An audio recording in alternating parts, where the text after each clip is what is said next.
নমস্কার, এই মুহূর্তের বিশেষ গুরুত্বপূর্ণ খবর। কলকাতায় এসে ঝিনাইদহের সাংসদ খুনের তদন্ত করছেন বাংলাদেশের গোয়েন্দা প্রধান। তদন্ত সূত্রে মঙ্গলবার নিউ টাউনের একটি শপিং মলে গিয়েছিলেন তিনি। হারুন আশাবাদী আনোয়ারুল্লাহ দেহাংশ মিলবে, সিআইডি খোঁজ চালাচ্ছে। পাশাপাশি তিনি সিআইডিকে অনুরোধ করেছেন নিউ টাউনের ঘটনাস্থলের পাশে যে হ্রদ রয়েছে সেখানেও তল্লাশি চালানো হোক। ফ্ল্যাটের যে ঘরে খুন করা হয়েছে বলে মনে করা হচ্ছে তার লাগোয়া শৌচালয়েও বর্জ্য যেখানে জমা হয় সেখানেও খোঁজ করার অনুরোধ জানিয়েছেন হারুন। তিনি মনে করছেন কমোডের মাধ্যমে দেহাংশে ফেলে দেওয়া হতে পারে। হাতিশালার পাশে কাঠের সেতুতেও তল্লাশি চালানোর আর্জি জানিয়েছেন তিনি। এই ঘটনায় বাংলাদেশের ধৃত 3 জনকে জেরা করা হয়েছে। তাদের থেকে যে তথ্য মিলেছে তার সঙ্গে এখানে এসে তদন্ত সূত্রে যা জানতে পারছেন তা মিলে যাচ্ছে। হারুন জানিয়েছেন 3 জন জেরায় জানিয়েছেন কোন ঘরে তারা গিয়েছিলেন, কোথায় খুন করা হয়েছে সাংসদকে। খুনের তদন্তে কলকাতায় এসে রবিবার নিউ টাউনে সেই ফ্ল্যাটে গিয়েছিলেন বাংলাদেশের গোয়েন্দা প্রধান। সঙ্গে ছিল তার নেতৃত্বাধীন তদন্তকারীদের একটি দল। পশ্চিমবঙ্গের সিআইডি আধিকারিকেরাও ছিলেন। জিহাদকে প্রায় 4 ঘন্টা ধরে জেরা করেন হারুন। তিনি জানিয়েছেন ঠান্ডা মাথায় পরিকল্পনা করে খুন করেছে আজিমকে।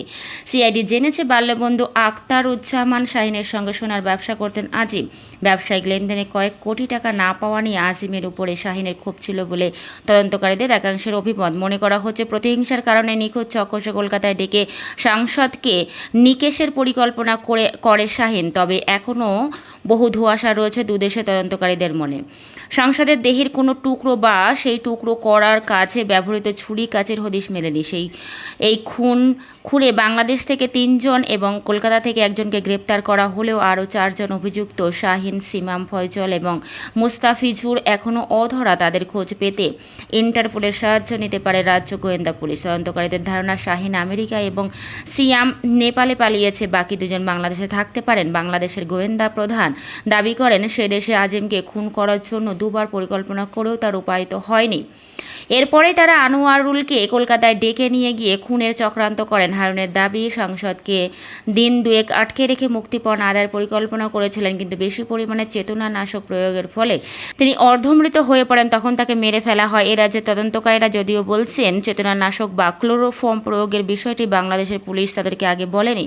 সুপার কিলার শিমুল ভুঁইয়াকে খুনের জন্য শাহিন নিয়োগ করেন বলে তদন্তে উঠে এসেছে। এই শিমুলই আমানুল্লাহ আমার নামে জাল পাসপোর্ট নিয়ে কলকাতায় এসে ঘাঁটি গেড়েছিলেন। শিমুলের আবার বহুমাত্রিক পরিচয়। তিনি মাওবাদী রাজনীতির সঙ্গে জড়িত ছিলেন। সেখান থেকে কালক্রমে খুলনায় ত্রাস এবং সুপারি কিলারে পরিণত হন বলে পুলিশের দাবি। শিমুল বাংলাদেশের একাধিক খুনের মামলায় অভিযুক্ত, তবে 10 বছরেরও বেশি সময় তার হদিশ ছিল না।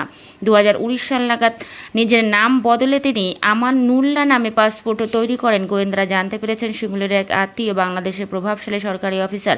সরকারি যোগসাজশ কাজে লাগিয়ে তিনি ওই ভুয়ো পাসপোর্ট তৈরি করেন বলে তদন্তকারীদের সন্দেহ। ওই পাসপোর্ট নিয়ে সাংসদ খুনের 2 সপ্তাহ আগে এ রাজ্যে ঢোকেন শিমুল ওরফে আমানুল্লাহ। খুনের পরে 15ই মে তিনি বাংলাদেশে ফিরে যান। পরে এ রাজ্যে তদন্তকারীদের তথ্যের ভিত্তিতে বাংলাদেশ পুলিশ তাকে গ্রেপ্তার করে। তখনই বোঝা যায় আমানুল্লাহ এবং শিমুল আদতে একই ব্যক্তি।